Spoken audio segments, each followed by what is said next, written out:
中村勘三郎さん、元横綱の北の富士勝明さん。超能力、大事なのは共感力よ。才能があっても人の気持ちを傷つけるなら何の意味もない。皆さんこんにちは、ミステリマプルです。今日は乗り遅れ注意、ドラマムービングの世界前編です。あまりの人気でお聞き及びの方も多いのではないでしょうか。ディズニープラスで全世界同時配信された韓国ドラマムービング。ニューズウィーク、手に汗握る新しいドラマアクションシリーズ。フォーブス、感情的な核を持つスーパーヒーローの物語などなど、 SNS のみならず海外メディアでも大評判。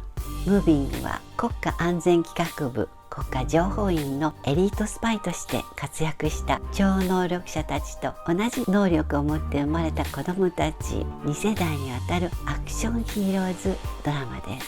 この超能力が面白いことはもちろんなのですが、感情的な核や新しいドラマアクションとは何を指すのでしょう。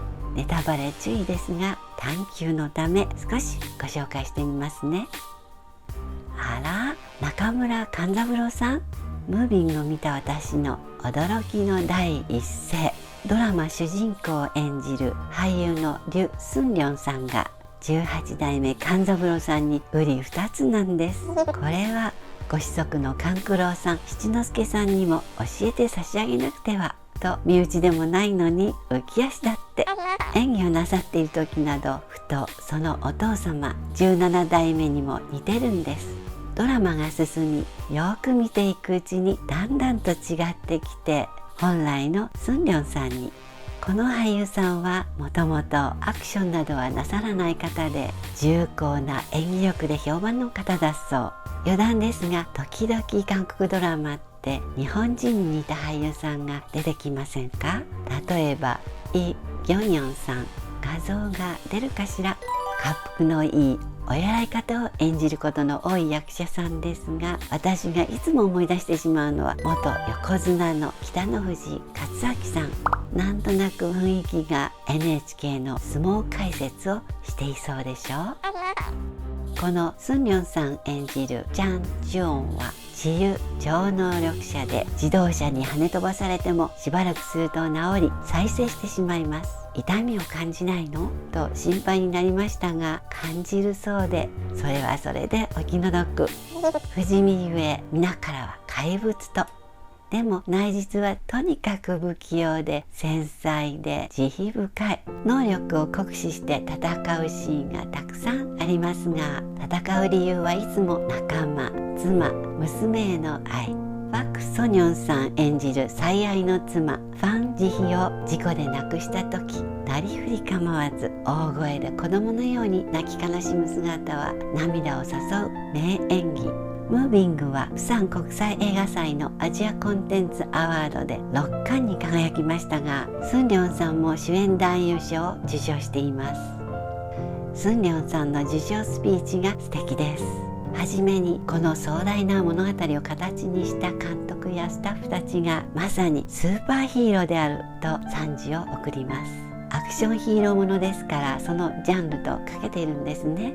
確かに作品自体も最優秀クリエイティブ賞と視聴効果賞を受賞しており、個人名の出ないスタッフさんたちをねぎらっています。続けて私が演じたチャン・ジュオンや大人たちは絶望の中で愛を見つけ、超能力を持った子どもたちを守ろうとしました。ムービングの登場人物たちが持っていた特殊能力はお互いを思いやり共感し合う力だったのです。ヒーローものというととかくその能力に目を奪われがちですが、光るセリフが数々出てきます。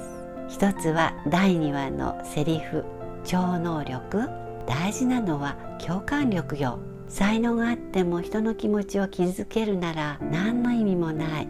これはイ・ミヒョンがその息子キム・ボンソクを諭す言葉。超能力のない現実世界でも通用しますね。素晴らしいです。もう一つの光るセリフは第14話、お父さん、私友達できた。生真面目で面白くないけど優しいの。気づかせてくれるの。これはチャンヒスが父である勘三郎さんにのジュボンにつぶやく言葉。友達とはボンソクのことですが、味わいがありますね。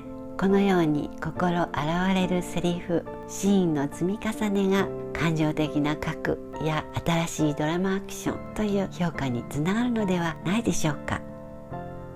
ボンソクはその顔を見たら誰でも癒される可愛い顔で心優しい男の子。でも非行超能力者であるため、能力をコントロールできないうちは意図せず体が宙に浮いてしまいます。なので布団はベッドに固定され、学校へは尋常でない重りを身につけて行き、すでにぽっちゃりなのに無理して飲んだり食べたりする役どころ。ボンソクを演じるにあたり、イ・ジョンハさんはなんと30キロも太ったそう。本来モデルもできるスリムでスマートなイケメンなのですが、ドラマではムーミン状態。先ほどの6巻のうち、このイ・ジョンハさんが新人男優賞を受賞しています。ヒスを演じたコ・ユンジョンさんも新人女優賞を受賞しています。ジュオンの娘チャンヒスは父から才能を受け継ぐ治癒超能力者。高校でひどいいじめを受ける友人を見過ごせず、17人を相手に大バトル。とても強くて勝ったまでは良かったのですが、重傷を負ったはずがみるみる治ってしまい、不気味がられて転校させられることに。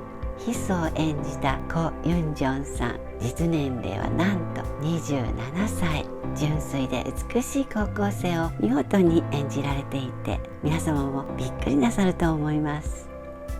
先ほどの6巻のうち、主演男優賞のリュ・スンリョンさん、新人男優賞のイ・ジョンハさん、新人女優賞のコ・ユンジョンさんについて見てきました。残る個人に与えられた賞は脚本賞のみ。受賞したのは作家カンプルさん。ムービングを大ヒットさせたこの方、一体どんな方なんでしょう。次回後編をお楽しみに。涼しい顔でビュン・チョ・インゾンさん、かっこよくて沼る人多数。付録レビュー。今日は紀ノ国屋×ケイタ丸山のトートバッグ。大人ミューズ2021年2月号の付録で、表紙は宮沢りえさん。トートバッグはキャンパス生地。ロゴの周りにはケイタ丸山デザインの2頭のパンダが。目にも鮮やかな保温骨ポーチはサラサラと柔らかな手触り。お弁当が平置きできる丸底タイプ。ロゴ、巾着と赤の効いたデザインで、単体でもセットでも見栄えのするバッグです。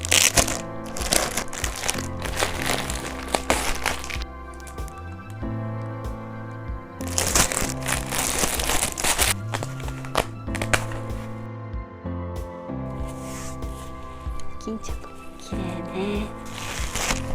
かわいい。もう一つのは手頃なサイズ。セットにするととっても綺麗。紅白パンダが2匹、かわいいです。韓国ドラマにあまり詳しくないのですが、ムービングは豪華キャストの共演だそう。なので紀ノ国屋とケイタ丸山の夢のコラボでした。チャンネル登録、いいねボタンは喜びます。ではでは、またね。